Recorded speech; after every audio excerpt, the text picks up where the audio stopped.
등이 켜진다. 하나, 둘. 인류의 문명을 밝혀온 불.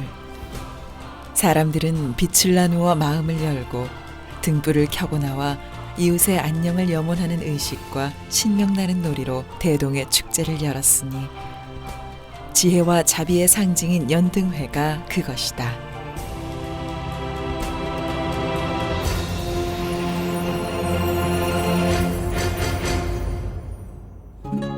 하나, 둘, 셋. 뭐야 이건? 슬레이트.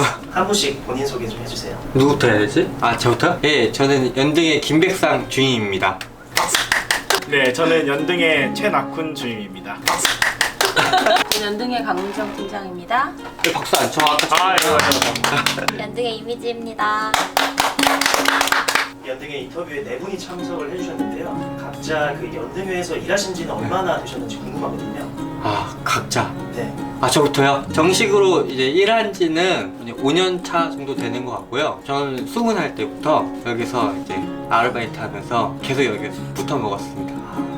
일단 이제 아르바이트로 시작해서 정직원까지 되는 그런. 예, 그렇죠. 네, 성골입니다 제가. 저는 올해 2월부터 정식으로 일하게 되었고요. 7개월 된 새내기 직원입니다.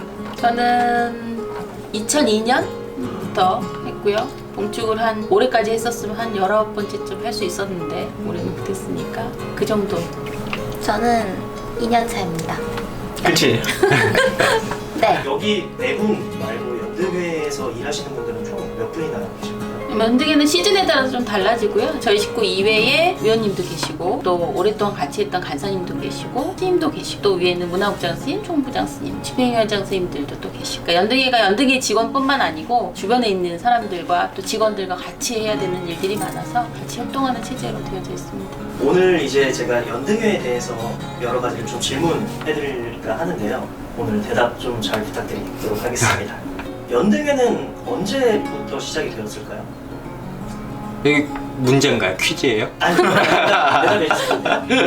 예, 저희는 뭐 그냥 옛날부터 한 1200년쯤 됐다? 공식적으로는 그렇게 얘기하고 있고요. 50년대에 교계사 주변을 횡령을 하면서 그게 더 커지면서 우리가 흔히 아는 연등회 연등 행렬을 이제 하고 있는 거죠.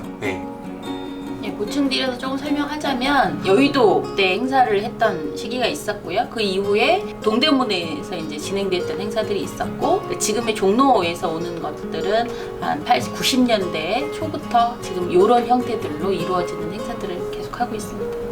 이 연등회는 어떤 의미가 있을까요? 의미. 설명해 보시죠, 김백상 씨. 아 이건 신입 직원이 해야 되는 거 아니에요? 네, 여기 퀴즈예요, 신입 직원님. 정답! 오, 등을 밝히는. 오, 그럼 팀장이 알고 계시는 건데? 당연히 알아야지. 여기 직원인데. 아, 그렇죠. 연등에는 각자의 서원을 담은 등을 만들어서 그 등을 들고 그 같은 시기에 같은 행동들을 하는 명절 세시풍속의 의미가 아주 크고요. 이제 소원과 서원을 담은 아주 큰 공동체적인 행동들을 같은 시간에 같은 공간에서 하는 중요한 의미가 있고 그 등불에 밝혀져 있는 어떤 중요한 의미, 지혜라든가 여러 가지 의미들을 가지고 있는 그런 것들을 밝히는 그런 의미들을 포함하고 있습니다. 제가 연등회에 참석해봤을 때 한국인들도 많이 오시지만 외국인 분들이 정말 많이 오시는 것 같더라고요. 거의 한국의 대표 축제라고 해도 무방할 것 같은데 대표 축제, 지금의 연등회가 있기까지 어떠한 노력과 시도? 뭐 새로운 시도 이런 게 어떤 게 있었을까요? 시도라기보다는요 꾸준히 연등회를 지속적으로 해왔던 게 제일 중요한 거고요. 아까도 잠깐 언급했지만 연등회는 나 혼자만 해서 되는 일이 아니라 단체가 준비하고 만들고 그 다음에 그것들 보여주고 하는 이런 양식들이 되게 중요해서 그런 것들이 입소문이 나와져 있죠. 그러니까 한국에 오면은 꼭 이 시즌에 어떤 행동들을 보아야 한다라는 게 이제 뭐 명절 때 떡국 먹듯이 요 시즌 5월이 되면 한국에 가면 꼭 연등회를 보고 참석해서 즐겁게 놀아야 한국을 제대로 즐긴 것이다 라고 하는 그 외국인들 사이에 입소문들이 많이 나 있어서 그 시기에 맞춰서 우리나라에 들어온 외국인도 많고 국내에 거주하고 있는 외국인 숫자도 많아졌기 때문에 종로라는 공간이 접근성이 아주 좋아서 그 식구들이 많이 와서 좋은 축제들을 즐길 수 있는 그런 공동체적인 장이 되는 것 같습니다. 2년 동안 근무를 하셨는데 내가 2년 동안 이런 도전, 뭐 이런 시도, 연등회를 위해서 했다 뭐 이런 거 있으실까요? 제가 시도를 하면 거절당해서요. 시도는 못 해봤고요. 일단 제가 2년차라고는 하지만 작년에 연등회 하고 올해 연등회를 못해서 연등회를 아직 한 번밖에 못했어요. 일단 처음에는 일단 하던 거를 잘 해보자 라는 마음이어서 해오던 거 열심히 하고 있습니다. 동남아시아 국가에서도 연등회랑 비슷한 행사 같은 게 있는 것 같더라고요. 우리나라 연등회만의 특징 같은 게 있을까요? 밤에 등을 들고 퍼레이드 한다. 어. 그리고 각자의 개인의 등을 들고 퍼레이드 한다. 스리랑카나 동남아시아 불교들은 전시되어 있는 것들을 보러 다니는 형태들이 좀 많이 있고요. 우리나라는 그런 작은 등, 본인의 마음과 서운을 담은 작은 등을 들고 일정한 거리를 퍼레이드 하는 게 제일 큰 특징이라고 보여지고 있습니다. 2012년에 국가무형문화재 제122호로 지정되었고 이제는 세계문화유산 지정을 앞두고 있는데요. 왜 지정이 되어야 될까요? 말씀해 보시죠. 아 저요? 우리 말씀을 안 신입직원은 하셨어요. 말을 안 하시나요? 저는 리액션 담당. 교육이 많이 필요하네요, 시리즈가.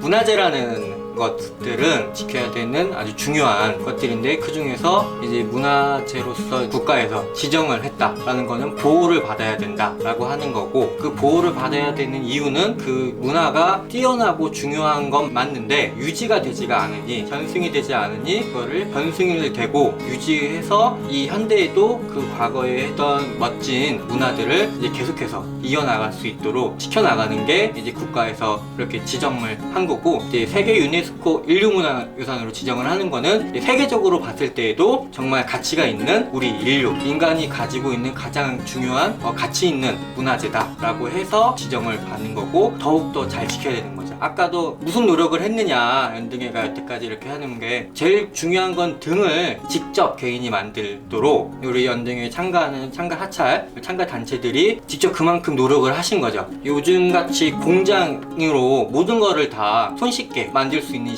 시대임에도 불구하고 직접 등을 하나 만들면 진짜 하루 이틀 걸리고 뭐 못 만드시는 분들은 더 며칠 동안 걸리는데 그것들을 직접 만들면서 그 만드는 과정에서 내 아의 소망도 담고 또 이 소망들이 단순히 나 혼자 로또 잘 되게 해주세요가 아니고 우리 다 같이 잘 살게 해주세요 그런 좀 의미에서 이렇게 담아서 하는 것들이거든요. 그 등 만드는 게 그렇게 어렵다 보니까 이거를 잘 지켜나가야 되는 잘 유지해서 더 잘 만들 수 있도록 하는 게 보존시키고 유지하고 전승하는 게 중요한 거죠. 그렇기 때문에 세계적으로도 이제 우리가 앞으로 해 나가야 되는 과제이기도 하고 그리고 또 단체에서는 그만큼 굉장히 많은 노력하시기 때문에 사실 저희가 하는 노력보다는 참가하시는 단체에서 오는 노력들이 더 큰 거죠. 올해는 코로나19의 여파로 오랫동안 준비하던 연등회가 취소가 되었잖아요. 심정이 어떠신지 좀 듣고 싶은데 저희 신입 직원분께 한번 여쭤보도록 하겠습니다. 저는 올해 2월 달부터 정식적으로 일을 하면서 5월 달에 개최를 하는 거를 3개월 놔두고 정말 많은 걸 배우려고 정말 열심히 준비했는데 준비를 막 다 해놓고 못해서 너무 많이 아쉬운 게 제일 크고요. 그래도 하나 더 많이 배워갈 수 있는 기회였던 것 같아요. 더 어떻게 해야지 더 끈끈하게 더 할 수 있는지 그런 부분에서 더 배워야 된다고 생각하는 해였습니다. 팀장님은 심정이 어떠셨나요? 뭐 저희 심정은 중요하지 않고요. 참가하는 단체들이 너무나 아쉬워했고 너무나 힘들어했기 때문에 그런 부분들이 제일 어려웠죠. 결정 내리기도 어려웠고 꼭 저희 축제뿐만 아니라 다른 축제도 지금 거의 다 못하고 있기 때문에 모든 행사나 축제하는 팀들이 어려워하고 있는 과정이에요. 행사 취소하는 거에 대한 결정 부분, 그때 이후에 정리하는 것들, 주변과의 관계들에 있어서의 소통이 안 됐던 부분, 이제 희열도 느끼고 기쁨도 느끼는 결과가 있어야 되는데 그런 부분들이 없는 것에 대한 아쉬움, 또 그 이후에 또 그것들을 내년에도 또 해야 되고 다음에도 해야 되니까 그 이후의 과정들을 어떻게 해야 될지 아주 복잡하고 좀 정신없는 생각들이 많이 있었고요. 많이 들었고 단체들이나 같이 함께 준비해 주셨던 분들한테 이제 많이 아쉽고 죄송하고 그런 마음들이 복합다단했었죠. 그러니까 저뿐만 아니고 참가단체들은 더더욱 많이 안타까워하고 아쉬워했었습니다. 이제 벌써 마지막 질문인데 앞으로 연등회가 어떻게 기억되고 발전했으면 하시나요?